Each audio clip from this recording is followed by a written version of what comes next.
السلام علیکم ورحمۃ اللہ وبرکاتہ۔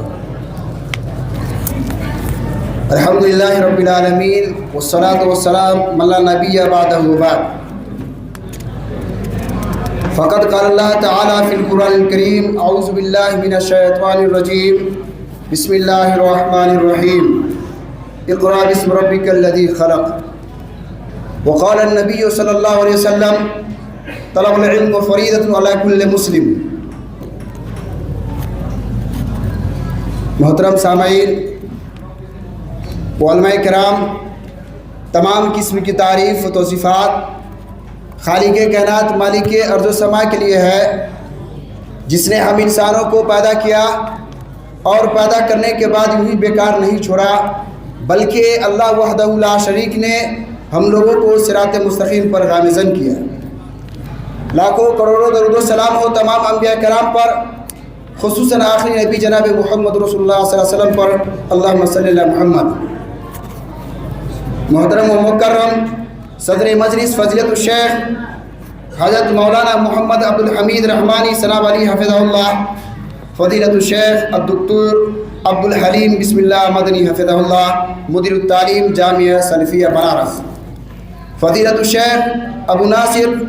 رضا الحسن عارفی رئیس مدرسہ ہادہ حفظہ اللہ، و فضیلت الشیخ حافظ صغیر احمد سلفی استاذ جامعہ سریہ الحدیث مو حفظہ اللہ، و فضیلت الشیخ قاری عبدالوحید علیاوی حفظہ اللہ، و فضیلت الشیخ محمد انور حسین سلفی استاذ مدرسہ ہادہ حفظہ اللہ، و رونق اسٹیج موقر علماء کرام، ذیشان وقار اساتذہ اعظام مدرسہ احمدیہ سلفیہ آرا کے معزز ذمہ داران، بستی کے مخلص احباب و بستی کے قرب و جوار و اطراف اکناف سے لائے ہوئے مہمانان اعظام اور طلبہ کرام، سب سے پہلے میں اللہ رب العالمین کا بہت شکر گزار ہوں کہ اللہ تعالیٰ نے ہم سب پر، یعنی ہم تمام مسلمانوں کے اوپر احسان کیا ہے، لہذا اس موقع سے میں اللہ رب العالمین کا شکریہ ادا کرتا ہوں۔ بعدہ محترم و مکرم عزت معاب جناب انور علی عارفی حفظہ اللہ، ناظم اعلیٰ مدرسہ احمدیہ سلفیہ کا بھی، جنہوں نے مجھ خاکسار کو اس 34واں سالانہ تقریری اجلاس میں دعوت دی، اور اسی طریقے سے میں شکریہ ادا کرتا ہوں استاد محترم فضیلت الشیخ کمال الدین فیضی حفظہ اللہ، سابق استاد مدرسہ ہادہ، اور اسی طریقے سے حافظ و قاری امتیاز عالم تیمی حفظہ اللہ کا، اور دور دراز سے لائے ہوئے مہمان خصوصی کا شکریہ ادا کرتا ہوں، جنہوں نے اپنے وجود سے اسٹیج کو رونق بخشی اور پروگرام کی افادیت و مقبولیت میں غرا قدر اضافہ کا باعث بنے۔ محترم سامعین، علماء کرام، ہندوستان میں ضلع اعلیٰ شعبہ بہار یہ وہی سرزمین ہے جہاں مسلمانوں کی پہلی یونیورسٹی کا قیام ہوا، اور اس مدرسے کا نام مدرسہ احمدیہ سلفیہ ہے۔ محترم علماء کرام، یہ ایک دینی اجلاس ہے، اور میں یہ مناسب سمجھتا ہوں کہ اس میں تعلیم و تعلم کے متعلق سے علماء کرام اور طلبہ اعظام کے روبرو ہوں۔ ہر شخص کو معلوم ہے کہ تمام ادیان و مذاہب میں اسلام واحد ایسا مذہب ہے جس کا پہلا ادیش، پرپوز، مقصد شکشا اور تعلیم، ایجوکیشن ہے، جس کی بنیاد شکشا، ایجوکیشن، تعلیم پر قائم ہے، اور رسول اللہ صلی اللہ علیہ وسلم پر سب سے پہلے وہی جو نازل کیا گیا، اس کا ادیش، اس کا پرپوز، مقصد بھی ایجوکیشن، شکشا اور تعلیمی ہے۔ اللہ تعالیٰ سورہ الحق کے اندر ارشاد فرماتا ہے کہ اقرأ باسم ربک الذی خلق، کہ اے نبی کریم صلی اللہ علیہ وسلم آپ اپنے رب کے نام سے پڑھیے۔ معلوم ہوا کہ پہلی وحی کی ابتدا، آغاز اور شروعات شکشا، ایجوکیشن، تعلیمی سے ہوا، جس کی تمام تر تعلیمات علم و حکمت پر مبنی ہے، اور اس نے روز زوال ہی سے تعلیم و تعلم کی لازوال بنیاد ڈالی، اور اسے تمام بنو انسان کے لیے لازمی جز بنا دیا۔ اور رسول اللہ صلی اللہ علیہ وسلم نے ارشاد فرمایا کہ طلب العلم فریضۃ علی کل مسلم، کہ علم کا حاصل کرنا، طلب کرنا، یہ تمام مسلمان مرد عورت کے اوپر فرض قرار دیا ہے۔ تو ہمیں چاہیے کہ سب سے پہلے ہم اپنی اولاد کو علم سے جڑے. اگر اپنے طالبات کو اپنے گھر کے اندر جو بھی طلبہ و طالبات ہیں، اگر آپ اس کا رشتہ علم سے نہیں جوڑتے ہیں تو آپ اس دنیا کے اندر بھی ناکام ہو جائیں گے اور کل قیامت کے دن ناکام ہو جائیں گے. کہ علم ہی وہ شے ہے جس سے غربت و افلاس کا خاتمہ ہوتا ہے، سربلندی و سربراہی حاصل ہوتی ہے اور بے شمار دنیاوی فوائد کے ساتھ اخروی فوائد حاصل ہوتے ہیں. اور اسی لیے اللہ تعالیٰ نے فرمایا یرفع اللہ الذین آمنوا منکم والذین اوتوا العلم درجات، یعنی تم میں جو لوگ ایمان لائے اور جن کو علم دیا گیا اللہ تعالیٰ اس کے درجات کو بلند کر دیتا ہے. اور اسی لیے مذہب اسلام نے یعنی علم حصول کے لیے مرد عورت کو مساوی قرار دیا اور کہا کہ طلب العلم فریضۃ علی کل مسلم، یعنی علم کا حاصل کرنا یہ تمام مسلمان مرد عورت کے اوپر برابر ہے. اس میں یہ نہیں ہے کہ ہم اگر ہمارے پاس کوئی لڑکا ہے تو ہم اس کو دینی تعلیم دیں اور اس کو دنیاوی تعلیم بھی دیں، بلکہ ہمارے یہاں یہ ہونا چاہیے کہ ہم اپنی اولاد کے درمیان برابری اختیار کریں، جیسا کہ اللہ تعالیٰ نے سورہ الرحمن کے اندر ارشاد فرمایا کہ الرحمن علم القرآن خلق الانسان علمہ البیان، کہ رحمان نے قرآن سکھایا، انسان کو پیدا کیا اور اسے وہ کلام وہ بات سکھلایا جسے وہ نہیں جانتا تھا یا جس کے ذریعے سے وہ بات کرتا ہے.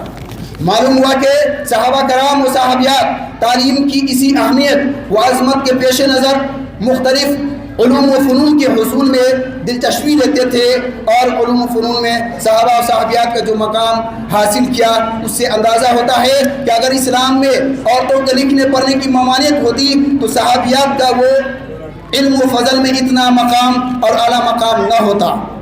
اور صرف یہی نہیں، احکام و شریعہ میں اور دینی روایت میں صحابیات کا درک حاصل تھا، بلکہ شاعری اور طب و جراحت تجارت جیسے علم و فنون میں صحابیات کا عبور حاصل تھا.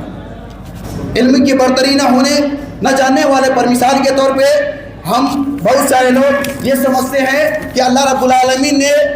ہمیں جو علم نہیں دیا ہے، یا مثال کے طور پہ اگر کوئی شخص یہ چیز جانتا ہے تو ان کو چاہیے اور ان کو معلوم ہونا چاہیے کہ اگر کوئی شخص جاننے والا ہے اور کوئی جاننے والا نہیں ہے تو دونوں برابر نہیں ہو سکتے.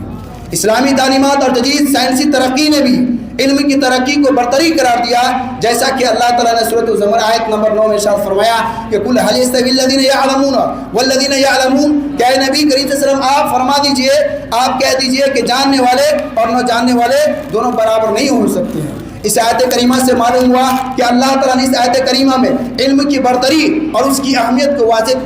کیا ہے، اور علم کا حصول اور اس کی تلاش اسلام میں نہ صرف جائز بلکہ مطلوب قرار دیا ہے. نبی کریم صلی اللہ علیہ وسلم نے علم کی تلاش کو ترغیب دی، اور آپ صلی اللہ علیہ وسلم نے فرمایا کہ طلب العلم فریضۃ علی کل مسلم، یعنی علم کو حاصل کرنا یہ تمام مسلمان مرد عورت کے اوپر فرض قرار دیا.